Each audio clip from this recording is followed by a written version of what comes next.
একটা জিনিস কি, যে এই যে নিউজটা আজকে যেটা প্রথম আলোতে নিউজটা প্রথম করেছিল, যে 20টা আসলে সমঝোতা, তারা বলছে 20টা এমপি চাচ্ছে, 3জন মন্ত্রী চাচ্ছে, এই ধরনের একটা নিউজ আজকে প্রথম আলোতে ছাপা হয়েছে। আমি প্রথম আলোকে বাংলাদেশের মানে প্রধান দৈনিক মনে করি। আমি যখন কোনো একটা নিউজ নিয়ে, যখন নাকি আমার সন্দেহ হয়, দ্বিধা হয় যেটা আসলে কি তাই ঘটেছে, তা আমি সঙ্গে সঙ্গে প্রথম আলো চেক করি। এখন আমার সমস্যা হয়েছে কি, ভাই আমি তো নিজেও সাংবাদিকতা করেছি দীর্ঘদিন, এখনো করি, এখনো ফ্রিল্যান্সিং করি। তো আমি আবার আমার মতো করে বোঝার চেষ্টা করি যে আসলে তারা কি লেখলো। প্রথম আলোর এই রিপোর্টটা আমার কাছে রিপোর্টই মনে হয় নাই। আমি খুব বিস্মিত হয়েছি যে এই ধরনের একটা রিপোর্ট তারা কি করে ছাপলো। মানে আমার কাছে এটা গ্রহণযোগ্য না এই রিপোর্ট। আমি যদি নিউজ এডিটর হতাম, আমার হাত দিয়ে এই রিপোর্ট আমি ছাপতাম না। কারণটা কি দেখেন, কতগুলি ইস্যু থাকে। এই রিপোর্টে তারা কাউকে কোট করেনি, বলছে কি যে এনসিপির 4জন লিডারের সঙ্গে তারা কথা বলছে, তার কারো নাম দেয় নাই। এবং বিএনপির এই সংক্রান্ত যারা দায়িত্বে আছেন সেরকম 2-1জন লিডারের সঙ্গে তারা কথা বলছেন, এখানেও কোনো নাম নাই, নাম কিন্তু নাই। এখন নাম ছাড়া উনি আবার ফিগারটা বলছেন 20টা আসন, 3জন মন্ত্রী, অমুক তমুক হাবি যাবি, এটা তারা চায়। এখন এটা নিয়ে আবার একদম শেষে যে রিপোর্টটার, একজন ব্যক্তিকে, একজন যুগ্ম আহ্বায়ক নাকি এরকম একটা ভদ্রলোক মহিলা, ভদ্র মহিলা, ওনার সঙ্গে আলাপ করেছেন, উনি অস্বীকার করেছেন যে না, এই ধরনের কোনো কিছু আমরা করছি না। তাহলে একজন লোককে যাকে আপনি কোট করতে পারলেন, উনি অস্বীকার করলেন। আর বায়বীয় কিছু ব্যক্তির কথা আপনি বললেন যারা এগুলো বলেছে, সেটা আপনি হেডলাইন করলেন। ভাই এটা জার্নালিজম না।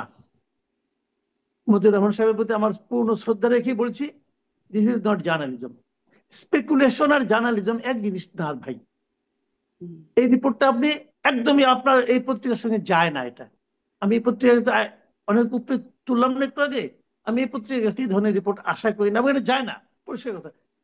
নাসিরুদ্দিন পাটোয়ারি আজকে কি বলছেন আমার কাছে খুব ভালো লাগছে। এই নাসিরুদ্দিন পাটোয়ারি কিছু কিছু কথা নিয়ে আমি আগে হাস্যরস করতাম, মানে বিরক্ত হইতাম, কিন্তু আজকে তার কথা আমার খুবই ভালো লাগছে। সে বলছে যে মতিউর রহমান সাহেব সে পরামর্শ দিচ্ছে যে হয় সাংবাদিকতা করেন আর তাহলে রাজনীতি করেন। যদি রাজনীতি করতে চান তাহলে আমাদের কাছে আসেন, আমরা আপনাকে নমিনেশন দেব।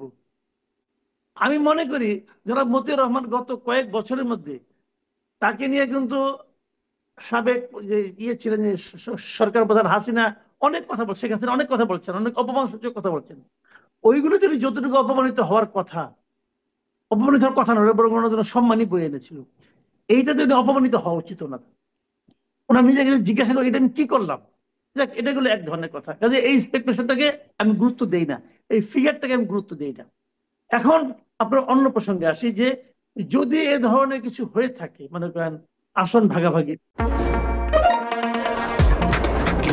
শুধুমাত্র সিটি ব্যাংকে অ্যাকাউন্ট থাকলেই করতে পারবেন গুগল পে, তাই অ্যাকাউন্ট খুলুন আজই।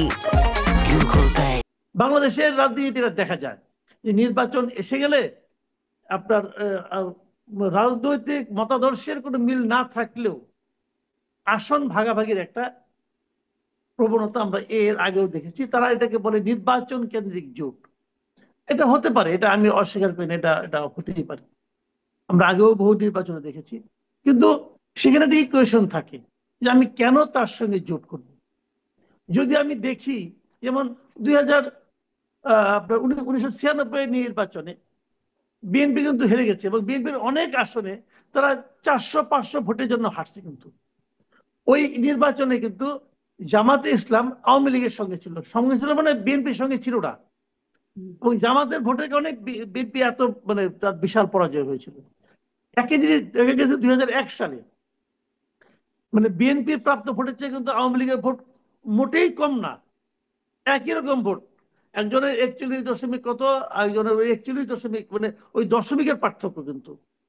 সেখানে বিএনপি পাইছে 192 না 93টা। কেমনে পাইলো? ওই যে 100-200 ভোট জামাতের কাছ থেকে পাইছে, ওইটা পাই তারা। কিন্তু যদি এরকম ইস্যু হয় তাহলে জোট কিন্তু ইম্পর্টেন্ট, খুবই গুরুত্বপূর্ণ। কিন্তু এই এনসিপির কি সারা দেশে সে ধরনের কোনো সক্ষমতা আছে? নেই। তাহলে কেন এনসিপি সবাই কোনো এনসিপি কে সক্ষমতা নেই। টানতে টানতে চাইছে? জি, এনসিপি কি তাহলে সবাই কেন টানতে চাইছে, মানে বিএনপিও চাইছে, এনসিপি কে জামাতের কেউ সাথে? টানতে চাইছে, এটা কে বললো আপনাকে? হুম। যে বলছে ওই রিপোর্টটা তোকে আমি একটু আগে বললাম, ওটা কোনো রিপোর্টই হয় নাই। কে টানতে চাইছে? হ্যাঁ, এনসিপি। মানে সত্যি কথা বলতে আমি তারপরেও বলি, যে কথা হচ্ছে যে মানে বিএনপির সাথে শুনেন, বিএনপি আমি বলি ভাই, এনসিপির এনসিপি জন্য দরজা খোলা থাকবে, হ্যাঁ। দরজা সবার সবার জন্য খোলা আছে। আসো, জামাতের জন্য নাই। তোমার জন্য তোমার কি আছে নিয়ে আসো আমার কাছে, শুনি তোমার কি কি পণ্য আছে, দেখি, দরদাম করি, মিললে আসবা, না মিললে আসবা না। কিন্তু এনসিপির কাছে খুব বেশি কিছু পণ্য নাই। এনসিপি কি নিয়ে বার্গেন করবো বলেন তো? এনসিপির কি বিশাল ভোট ব্যাংক আছে? নাই। যদি এই শিক্ষাঙ্গনে এই ইলেকশন গুলি না হতো চারটা বিশ্ববিদ্যালয়ে, তাহলে এনসিপি বলতে পারতো যে ইয়াং জেনারেশন আমার সঙ্গে আছে। এনসিপি তখন ওটাও বলতে পারে না, ছাত্র তো তার সঙ্গে নাই। এই চারটা ছাত্র সংসদ নির্বাচনে এনসিপি কোথাও প্রতিদ্বন্দ্বিতাই করতে পারে নাই, জেতা তো দূরের কথা, কোনো একটা হুম। আসনে না। তাহলে তাদের তো ওইটা বলার মুখও নাই যে ছাত্ররা আমার সঙ্গে আছে। বাধ্য হয়ে তারা মনে করছেন আগে আমাদের নামের সঙ্গে ছাত্র শক্তি ছিল, আর ওইটা আবার আমদানি করছে। আগে এই ছাত্র, এখন যেটা ছিল গত ইলেকশন সময় ছাত্র সংসদে কি একটা ছিল, এখন সংসদ বাদ দিয়ে আবার শক্তি দিয়ে আসছে, যে এখন শক্তি দিয়ে কিছু করা যায় কিনা। মানে নাই তো, তাদের সঙ্গে কেউ নাই। হুম। সবগুলো জেলায় তারা কমিটি করতে পারছে, প্রত্যন্ত অঞ্চলে তো আমি খবর নিয়ে ভাই, এনসিপি কোনো পাত্তাই দেয় না। তো সেই এনসিপি বরঞ্চ কি হয়েছে, বরঞ্চ এনসিপির একটা সম্ভাবনাময় দল নষ্ট হয়ে গেছে তাদের কতিপয় নেতার কথাবার্তা এবং জীবন আচরণের কারণে। সেইটা একটা বোঝার মতো। বিএনপি কেন এই বোঝা কাঁধে নেবে? কেন নিবে? বিএনপির জন্য এনসিপি মানে আপনার মিনিমাম মাইলেজ অ্যাড করতে পারবে না, হুম। মিনিমাম না।